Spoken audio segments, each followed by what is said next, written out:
तर मी म्हणतो सर हे काही काही चांगले फोटो मिळाले तर ते मला असं म्हणतात फोटो मिळालाय असं नाही म्हणायचं, फोटो काढलाय असं म्हणायचं. अमेरिका कार्टियर बेसनचं एक कोट आहे जे 1940 मधलं असेल. तो म्हणतो की your first 10,000 pictures are your worst one. किंवा एखादी घटना असेल जे बघून तुम्ही इमोशनली खूप अफेक्ट झाला. मी जसं सगळं सांगितलं की मी भोपाळ गॅस ट्रॅजेडीला शूट करायला गेलेली आहे. आम्ही 10 दिवस फक्त माणसं शोधतोय.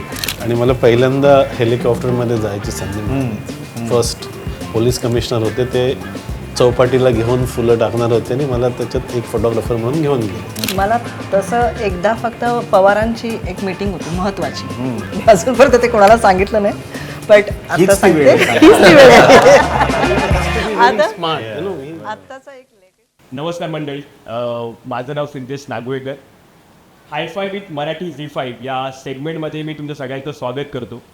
आजचं सेगमेंट आपला खूप स्पेशल असणार आहे, कारण की आजची आपली पाहुणी मंडळी जी आहेत ती सुद्धा खूप स्पेशल आहे. ती तुम्ही बघतच असाल.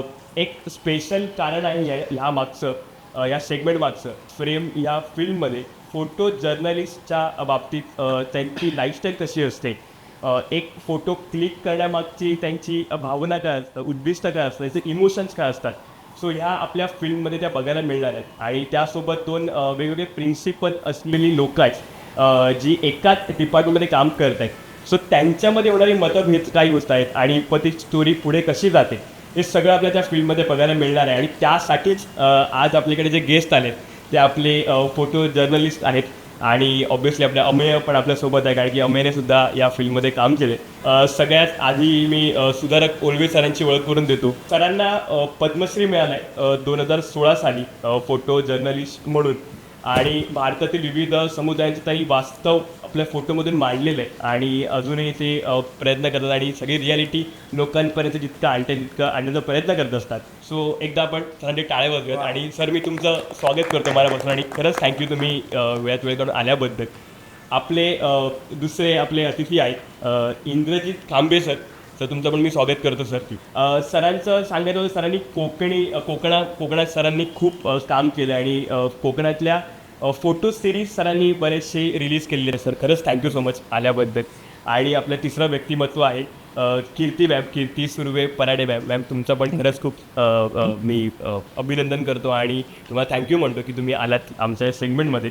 मॅमनी पण ऑलमोस्ट 20-25 वर्षाची मॅमची कारकीर्द आहे. आणि असं करत करत त्यांनी मग TOI, मग महाराष्ट्र टाइम्स आणि मग त्याच्यानंतर बरेचसे पब्लिकेशन्स, लोकसत्ता आणि या सगळ्या पब्लिकेशनमधून मॅमनी फोटो जर्नलिस्ट म्हणून काम केलं.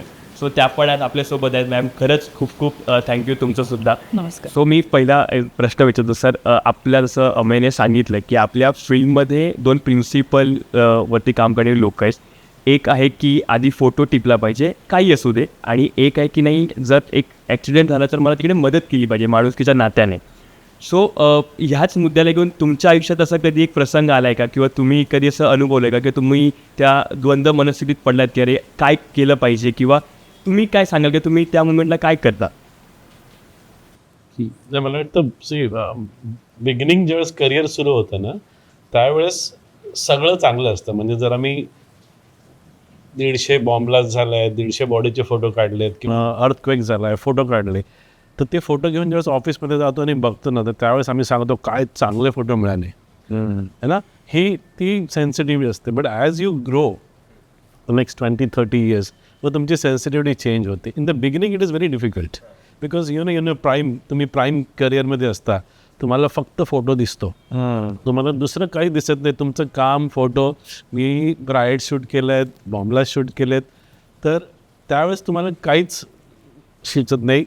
म्हणजे तुम्हाला फोटोच काढायचे असतात. त्यामुळे दुसरा काही विचार नसतो की मी ते फोटोग्राफ कसे डॉक्युमेंट करेल आणि ते कसे ऑफिसला जातील आणि दुसऱ्या दिवशी कशी ती बातमी वर्तमानपत्रात येईल. बरोबर. जे सगळ्या जगाला माहिती पडेल. फोकस पूर्ण कामावर असतो त्यावेळेला कम्प्लिटली. तुम्ही म्हणजे तुम्ही त्या सिच्युएशनमध्ये असतं जे सिच्युएशनमधून लोक बाहेर पडतात आणि आम्ही तिथे एंटर करतो as a photographer to document that scene. बरोबर. तर मला वाटतं ते इन द बिगिनिंग तुम्हाला काहीच माहीत नसतं की तुम्ही काय करताय.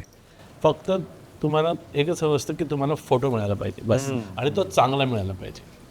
मग तिथे तुम्ही काय करता आणि कसे वागता आणि त्यानंतर मग तुम्ही ज्यावेळेस तुमचा अनुभव होत जातो मग त्यावेळेस तुमची सेन्सिटिव्ह वाढत जाते.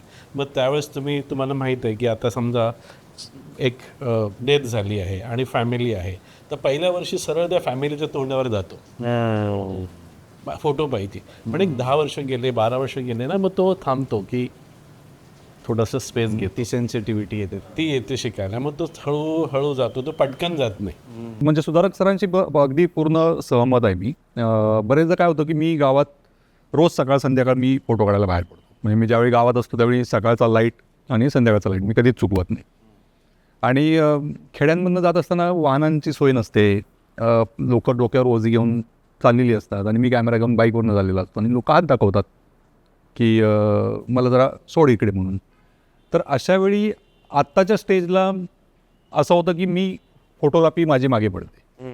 कारण मला आता ह्या टप्प्यावरती मला असं वाटतं की माझ्या फोटोपेक्षा त्याला तिथे ते ओझं घेऊन चाललेल्या माणसाला नेऊन ड्रॉप करणं हे जास्त प्रायोरिटीचं काम आहे. कळलं. पण मग इंटरेस्टिंग आहे, म्हणजे तुम्ही असं म्हणताय की त्या सगळ्याकडे त्यांना सुद्धा आपल्याकडे माणूस म्हणून कम्फर्टेबली बघता आलं पाहिजे, तर आपण त्यांच्या त्या सॉर्ट ऑफ प्रायव्हेट स्पेसमध्ये एन्क्रोच करू शकतो. येस, माझी सुरुवात झाली आहे पहिलं मराठी पेपरमधनं, महाराष्ट्र टाइम्समधून, आणि नंतर त्याच्यानंतर मी बॉम्बे टाइम्स जॉईन केलं. पण नंतर जेव्हा मी दुसरं मॅगझिन जॉईन केलं आहे, पीपल मॅगझिन म्हणून, सो त्याच्यातनं मी पूर्ण भारतभर फिरले आणि छोट्या छोट्या गावांमध्ये गेले. फॉर एक्झाम्पल भोपाळ गॅस ट्रॅजेडीला 25 वर्ष झालेली. मी 25 वर्षापूर्वी खूप लहान असेल त्यावेळेचा मी अभ्यास करून तिथे गेले. पण भोपाळ गॅस ट्रॅजेडी एवढी म्हणजे अटॅच झाली ना की माझा जो 3 वर्षाचा बॉम्बे टाइम्सचा ग्लॅमर आहे ना, तो पूर्ण चेंज झाला विचारांमध्ये की अरे हे नाही आहे ओरिजिनल लाईफ, हे आहे. सो इथे आल्यानंतर हे सगळ्या गोष्टी आपोआप चेंज होतात जातात. आता तेच मध्ये एकदा मोनोरेल अडकली होती. माझ्या इथनं तो डिस्टन्स अगदी बाय रोड 10 मिनटाचा आहे, पण तो 10 मिनटाचा रोड मी चालत अर्ध्या तासाने तिथे पोहोचले त्या लोकेशनवरती. मला दिसते लोक अडकली आहेत, सगळी गुदमरली आहेत लोक त्याच्यामध्ये, लोकांना बाहेर काढतायत. मी फोटो काढले कारण मला तो महत्त्वाचा आहे. मला पहिला फ्लॅश करायचं आहे आणि सगळ्यात पहिलं मिड डेने फ्लॅश केलेलं माझ्या फोटोवरती व्हिडिओ आणि फोटो. सो जर्नलिझम पण चेंज झालं आहे बऱ्या प्रकारे. मला हे विचारायचं आहे की एका फोटोग्राफरसाठी, चांगल्या फोटोग्राफरसाठी फ्रेम घडायची वाट कितपत बघणं गरजेचं आहे का ती फ्रेम आपणच स्वतः घडवतो, हा खरा मुद्दा आहे? नाही, आम्ही पूर्णपणे त्याच्यावर कॉन्सन्ट्रेट करतो की कधी आपल्याला हा फोटो काढायला मिळतोय. ओके. नाही पण म्हणजे फॉर एक्झाम्पल मी सॉरी माझा प्रश्न थोडा बाळबोध वाटू शकतो, पण सिनेमातही मी ज्युनियर फोटो जर्नलिस्ट आहे, त्यामुळे तुम्ही समजून घ्या. असं गृहीत धरा की मी सिनियर फोटो जर्नलिस्टला प्रश्न विचारतोय. फॉर एक्झाम्पल एक मुलगा गावाकडच्या एक मुलगा शाळेत जातो रोज चालत, समजा त्याला 10 किलोमीटर रोज शाळेत चालत जावं लागतं आणि त्याला एक नदी पार करून जायला लागते समजा एका, म्हणजे खूप कष्टातनं तो मुलगा शाळेत पोचत असेल, तर तो मुलगा घरनं निघाला आहे याचा तुम्ही फोटो काढाल का? तुम्हाला माहिती आहे की आता तो नदी पार करायला एक उडी टाकणार आहे त्या उंडक्यावरनं किंवा त्या दगडावरनं, तर त्या मोमेंटची तुम्ही वाट बघाल, असा माझा प्रश्न आहे. तो बघण्याचा अभ्यास असतो. तुमचे किती प्रगाढतेने तुम्ही बघता याच्यामध्ये सीइंग फार महत्त्वाचं आहे. तुम्ही काय बघतो, जसं इंद्रजित जसं बघतो किंवा मी बघतो किंवा दुसरे फोटोग्राफर, आमचं काम याच्यामुळे आहे की आम्ही वेगळं बघतो. आमचं अँटिसिपेशन इज क्विक, की तो त्या क्षणात उडी मारेल किंवा पहिला तर तो डबका आलाय वी आर रेडी की हा डबक्यात उडी मारणार आहे, तो डबक्यात पाय मारणार आहे किंवा काय मारणार नाही. तसं I think all census control करून मी लक्षात ठेवतो की आता असं होऊ शकतं. मला काय वाटतं की नुसतं बघणं नाही आहे, तुम्हाला वास कळले पाहिजे, तुम्हाला कानाने ऐकू आलं पाहिजे सगळं समोर. पण कानाने जर ऐकताय तुम्ही ॲट द सेम टाइम, तर तुम्हाला माहिती आहे की आता पक्षी उडत येतोय तिकडनं कुठून, तो आता मला सापडेल. बरोबर एकदम. तो किंवा काहीतरी वाहन येत आहे किंवा काय जे काय असेल तू, म्हणजे फक्त जिथे डोळे तिथे लक्ष नाही आहे, हां तुम्हाला त्याचं भान पाहिजे. बरोबर. आणि ते अँटिसिपेशन परत कन्वर्ट झालं पाहिजे तुमच्या फोटोंमध्ये. मला टेक्निकल पण असलं पाहिजे, आणि ते टेक्निकल तुम्हाला जर चांगलं करायचं असेल तर बरेचदा म्हणजे आता 2 कोट यातली महत्वाची आहेत. एक हेनरी कार्टर बेसनचं एक कोट आहे जे 1940 मधलं असेल. तो म्हणतो की your first 10,000 pictures are your watch list. एक रिझल्ट ओरिएंटेड आपण खूप विचार करतो आणि माझा चांगला आला पाहिजे खूप. तुम्ही लाखो फोटो वाईट काढल्याशिवाय तुम्ही चांगल्या फोटोपर्यंत पोहोचू शकत, त्याच्यात कुठलाही शॉर्टकट नाही. कळत हे आहे. नंबर 2, ज्यावेळी आपण म्हणतो की एखादा मुवमेंट, तसं तो मुवमेंट नसणं सुद्धा खूप सॉफ्ट असू शकतं एखाद्या फोटोमध्ये. काही वेळेला मला असं वाटतं की ती एनर्जी खूप ओव्हरवेल्म करते मला, नको वाटते मला ती एनर्जी. कोणतरी उडी मारतंय, पाणी उफाळून बाहेर येत आहे, मी असं फोटो काढेन की त्याने उडी मारली, तो पाण्याच्या खाली गेला आणि वरती फक्त तरंग दिसत आहे, ते मला जास्त अट्रॅक्टिव्ह वाटेल. तर त्या इथून उडी मारण्यापासून तो पाण्यात जाण्यापर्यंत जर 20 फ्रेम्स असतील, त्यात तुम्ही फोटोग्राफर कुठली चूज करणार हे तुमचा चॉईस. मला असा एक प्रश्न विचारावा वाटतो या सगळ्या ह्याच्यात, की असं कधी झालं आहे का की एखाद्या अत्यंत इंटरेस्टिंग घटनास्थळी तुम्ही पोचलात, पण तुम्हाला असं वाटलं की नाहीच काढला बाबा मी चांगला फोटो? म्हणजे फॉर एक्झाम्पल बॉम्बलास्टच्या तुम्ही साईटवर पोचलात पण नाहीच आला, अशी कुठली हळहळ आहे का मनात? म्हणजे चांगले प्रसंग असतील, काही वाईट प्रसंग असतील, बऱ्याच ठिकाणी जाऊन फोटो तुम्ही काढले असतील, पण असं कधी झालं आहे का की बाबा इकडे संधीच गमावली मी फोटो काढायची आणि त्याच्या मागचं कारण काय होतं, असं काही आठवत आहे? माझी मोठी म्हणजे मी 94ला यंग फोटोग्राफर होतो आणि मला पहिल्यांदा हेलिकॉप्टरमध्ये जायची संधी मिळालीच. फर्स्ट पोलीस कमिशनर होते, ते चौपाटीला घेऊन फुलं टाकणार होते आणि मला त्याच्यात एक फोटोग्राफर म्हणून घेऊन गेले. मी एवढा एक्सायटेड होतो की विचारू नको. म्हणजे काय हेलिकॉप्टर मुंबईवरून बघणार, चौपाटीवरून फोटो काढणार है ना. आणि मी जुहूला पोचलो, बाईक वगैरे ठेवली आणि बसलो, फोटो काढले आणि ऑफिसमध्ये गेलो. फोटो काय येतात त्यावेळेस माहीत नसायचं आणि ज्यावेळेस तो रोल डेव्हलप झाला, म्हणजे अक्षरशः डार्करूममध्ये बसलो, तो रोलच पुढे गेला नव्हता आणि फर्स्ट टाईम हेलिकॉप्टर राईड. बाप. आणि सो दॅट इज अजूनही आठवतं किती. त्याच्यानंतर मग लक्षात आलं की काय करायला पाहिजे असाइनमेंट. म्हणजे पहिली होती ती, यंग होतो आणि हेलिकॉप्टर राईड, त्या एक्साइटमेंटमध्ये तो रोलच गेला नाही पुढे. मॅम तुम्हाला काही असं आठवं? मला तसं एकदा फक्त पवारांची एक मीटिंग होती महत्त्वाची, आणि अजूनपर्यंत ते कोणाला सांगितलं नाही, बट आता सांगते, हीच ती वेळ आहे. आणि मी खूप घाईघाईत पोचले, तिकडे शूट केलं आणि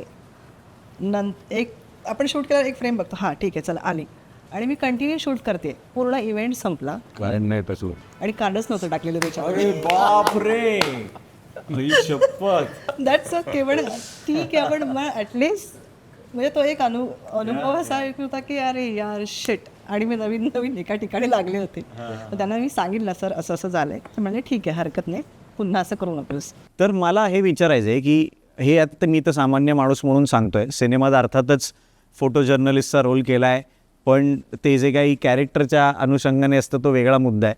माणूस म्हणून मी हा तुम्हाला अनुभव सांगितला. तर मला हे विचारायचं आहे की अशी कुठली घटना होते का की जे बघून तुम्हाला भयंकर इमोशनली काहीतरी आतमध्ये ट्रिगर झालं? म्हणजे तुमच्यातला फोटोग्राफर आणि माणूस याच्यात काहीतरी मी असं म्हणेन की ट्रिगर आला आणि तिथे तो एक द्वंद्व सुरू झाला की अरे हे आत्ता हे टिपायचं आहे का नाही, असं कधी झालं आहे का? किंवा एखादी घटना असेल जे बघून तुम्ही इमोशनली खूप अफेक्ट झालात? मी जसं सगळं सांगितलं की मी भोपाळ कॅश ट्रॅजेडीला शूट करायला गेलेली आहे. आम्ही 10 दिवस फक्त माणसं शोधतोय, त्याच्यातल्या स्टोरीज शोधतोय, आणि 25 वर्षापूर्वी झालेल्या जी गोष्ट आहे त्याच्यानंतर आता ही तिसरी पिढी आहे त्यांची. म्हणजे छोटी छोटी बाळ आहेत जे तिकडची, ते अजूनही इफेक्टेड आहेत. त्यांचं अजूनही प्रॉपर त्यांना बोलता येत नाही, चालता येत नाही. ते सगळे बिचारे स्पेशल चाइल्ड्स आहेत बरेचसे. त्यांच्यामध्ये आम्ही फिरलो, त्यांच्यामध्ये राहिलो आम्ही, आणि ते 10-15 दिवसाचं जे काही त्यांच्याशी अटॅचमेंट झालेली लोकांची, ते घरी आल्यानंतर मी अगदी त्या ह्याच्यातच होते की महिनाभर की माझा पण एक मुलगा आहे, सो मी त्याला इमॅजिन करत होते की आपण किती सुखी लाईफ आहोत. मी भरपूर व्हायलन्स शूट केली आहे, मारामारी, मर्डर्स, शूट आऊट. तसं मला केव्हा वाटलं नाही की ते फोटो नाही काढायचे. ते फोटो काढणं हा म्हणजे काढायचेच आहेत. म्हणजे मर्डर म्हणजे मी मर्डर दाखवू शकत नाही की त्याला, पण मग तो कसा वेगळ्या पद्धतीने जे माझं अभ्यास आहे, जे माझं शिक्षण आहे, त्याच्यामध्ये मी ते पूर्ण त्या फ्रेममध्ये टाकतो. मी तुम्हाला असं म्हणायचं आहे की हे सगळे क्षण टिपताना तुमच्यातला माणूस तुम्ही बाजूला ठेवलात आणि फोटोग्राफीवरच फोकस केलात. Yes. तुमच्यातला फोटोग्राफरच पुढे होता कायम. फोटोग्राफर आणि माणूस दोन्ही आणि ते डिपेंड असतं आर्टिस्टवर किंवा फोटोग्राफरवर की तो कसा टॅकल करतो, कसं शूट करतो आणि ते कसं आणतो दुसऱ्या दिवशी दाखवायला. तर it's very creative in that time की तुम्ही कसं रिस्पॉन्स करता त्या सिच्युएशनला. आता रेप विक्टीम आहेत किंवा ॲसिड विक्टीम्स आहेत, then how you show them, तुम्ही कसं दाखवता त्यांना, हे तुमच्यावर आहे की त्यांना कोणत्या पद्धतीने तुम्ही दाखवता. जसं ह्या दोघांचं काम जे आहे त्यामध्ये मोस्टली फोटो जर्नलिझममध्ये आयदर तुम्ही खूप म्हणजे डोळे दिपून टाकणारं आनंदाचं उत्सवाचं व्हिज्युअल बघता किंवा अत्यंत दुःखाचं बघता. पण ज्यावेळी तुम्ही डेली रेग्युलर साध्या गोष्टी ज्यावेळी शूट करता, जशा मी माझ्या आजूबाजूला करतो, तर इमोशनली कनेक्ट झाल्याशिवाय तुम्हाला त्याचा फोटो का काढावा असं वाटेल. तर ऑफकोर्स इमोशनली कनेक्ट होता तुम्ही. ज्यावेळी मी हरण्याच्या कोळीनी शूट करतो, तो त्यांच्या आयुष्यातला एक नॉर्मल दिवस असतो. असं नाही की त्या कोळीनींचा काहीतरी उत्सव आहे तो मी जाऊन शूट केला आणि मग परत कधी फिरत क्लोज नाही तिकडे. त्या रोजचा काम करताय. आता ज्यावेळी एखादी कोळीन समुद्राकडे बघत उभी आहे आणि ती तोंड इकडे फिरवते आणि तिच्या चेहऱ्यावरती लाईट पडतो, मी इमोशनली कनेक्ट झालो, मला फोटो काढायचा वाटला. पण ॲट द सेम टाईम मला हे पण मेक शुअर करायचं आहे की माझ्या फोटो काढण्यामुळे ती इमोशनल डिस्टर्ब होईल का. तर तो कम्फर्ट लेवल जोपर्यंत येत नाही तोपर्यंत मी काढत नाही. आणि त्यामुळे मला ते सतत एकाच जागेवर जाणं का आवडतं, कारण ऑलरेडी मी सगळ्यांशी कनेक्शन केलेली आहे, ऑलरेडी मला परमिशन मिळालेली आहे. पण दशावतारमध्ये मी 80% काम केलं की ते दशाव परफॉर्म करत नसतात त्यावेळी कसे असतात, काय करतोस परफॉर्मन्स सगळेच बघतायत ना, सगळे फोटोग्राफर पण तेच शूट करतायत, लोक पण परफॉर्मन्स बरोबर. पण तो तिथे जो एक राजा आहे ज्याने हैदोस मांडलाय तिथे स्टेजवरती, तो ज्यावेळी मेकअप रूममध्ये जाऊन असा बसतो आणि मग त्याच्या डोक्यात मुलाच्या ॲडमिशनचं, आईची दवाखान्याचं हे सगळं चालू असतं, ते मला जास्त महत्त्वाचं वाटतं, ते डॉक्युमेंट करणं. माझ्या बाजूने एक मला प्रश्न विचारायचा होता, शेवटचा प्रश्न तुम्हा सगळ्यांसाठी. खरं तर ही चर्चा कधीच संपू नये अशी आहे, पण मला असं वाटतं की आता तर माझी खूपच उत्सुकता वाढली आहे तुम्हाला सिनेमा दाखवायची आमचा फ्रेम. पण त्याआधी एक वेगळा प्रश्न विचारतो, शेवटचा प्रश्न, की असा कुठला एक प्रसंग आहे जो तुम्ही कधीच कव्हर केलेला नाही आहे, जगाच्या इतिहासातला कुठलाही प्रसंग, कुठलीही घटना असू शकते, पण ती तुम्हाला असं वाटतं की ती तुम्ही कॅप्चर करून तुम्हाला फ्रेम करायला आवडेल. माझा सगळा विषय, मी घरातनं खाली उतरलो की माझे विषय सुरू होतात. भारत तुम्ही म्हणत मी जो कॅप्चर करीन तोच इतिहास. आता सुरुवात झाली ना की ते सुरुवात झाली. मला असं हे नाही म्हणजे जसं की मला तिकडे जाऊन करावं असं वाटणार नाही. इथेच एवढं आहे ना आणि भरपूर आहे. आत्ताचा काळ सगळ्यात बेस्ट काळ आहे फोटोग्राफीसाठी, आणि ह्याच्यापेक्षा चांगला असेल काही आहे वगैरे जरी आलं तरी. काय आहे की तुम्ही बाहेर पडता कॅमेरा घेऊन आणि ऑल ऑफ अ सडन जे तुम्ही कधी इमॅजिन केलं नव्हतं ते तुम्ही फोटो घेऊन घरी येता. AI जरी आलं असेल ना, पण जे फोटो जर्नलिस्ट किंवा कुठल्याही फोटोग्राफरला जे डोळ्याने त्याच्या दिसतं ते AI ला नाही दिसू शकत. 100%. एक चायनीज फोटोग्राफर आहे, नाव विसरलो, ज्यावेळेस माओ कत्तल करायचा ना, फाशी द्यायचा, तो काय करायचा, ते फाशीचे फोटो काढायचे आणि शेवटचे जे 2-3 फ्रेम्स आहेत ना, तो स्वतःचे फोटो त्या साईटवर काढायचा. अच्छा, बस. आणि तो रोल सगळे द्यायचे. आणि इतिहासात फक्त त्या फोटोग्राफरचं एक्झिबिशन आहे आता की तो त्या साईटवर उभा आहे. शेवटचे फोटो प्रत्येक जवळजवळ 2-3 हजार साईट आहेत ज्या किलिंग फील्ड्स आहेत, आणि त्या किलिंग फील्ड्समध्ये हा ऑफिशियल फोटोग्राफर माओचा, तो असे हँगिंग करतो आहे, मर्डर आहे, आणि शेवटचे 2-3 रोल राहतात ना, 2-3 फ्रेम्स राहतात, तो स्वतःचे फोटो काढायचा. I think it's a history. तुमच्याशी गप्पा मारून आम्ही सुद्धा समृद्ध झालो. या सगळ्या ह्याच्यात आपले सगळे जे बघतायत प्रेक्षक तेही झालेत, आणि आय होप की आमचं सिनेमा फ्रेम बघून सुद्धा तुम्ही समृद्ध व्हाल. अनेक अशा कलाकृती असतात की ज्या तुम्हाला तेवढंच निखळ मनोरंजन करतात, तुम्ही डोकं बाजूला ठेवून बघता आणि सोडून देता. पण मला वाटतं की फ्रेम हा असा सिनेमा आहे की तो तुम्हाला डोकं आणि तुमचं मन दोन्हीही समोर ठेवून तुमच्याबरोबर बाळगून तो सिनेमा बघणं गरजेचं आहे. कारण की हा सिनेमा असा आहे की तुम्ही बघून सोडून दिला तसा होणार नाही आहे. हा या सगळ्यांच्या फोटोजसारखा आहे, यांनी टिपलेल्या क्षणांसारखा आहे. तो प्रत्येक वेळेस तुम्हाला काहीतरी वेगळी कथा सांगत राहील आणि प्रत्येक वेळेस तुमच्या मनात आणि तुमच्या डोक्यात रेंगाळत राहील. आणि तुम्ही सगळे आलात, खूप खूप धन्यवाद. तुमचे सगळे अनुभव शेअर केलेत, खूप छान वाटलं. धन्यवाद सर. मराठी ZEE5 तर्फे आणि आमच्यातर्फे आमच्या सिनेमाचं एक पोस्टर असलेली फ्रेम. Thank you so much. सरांना थँक्यू सर. थँक्यू. धन्यवाद.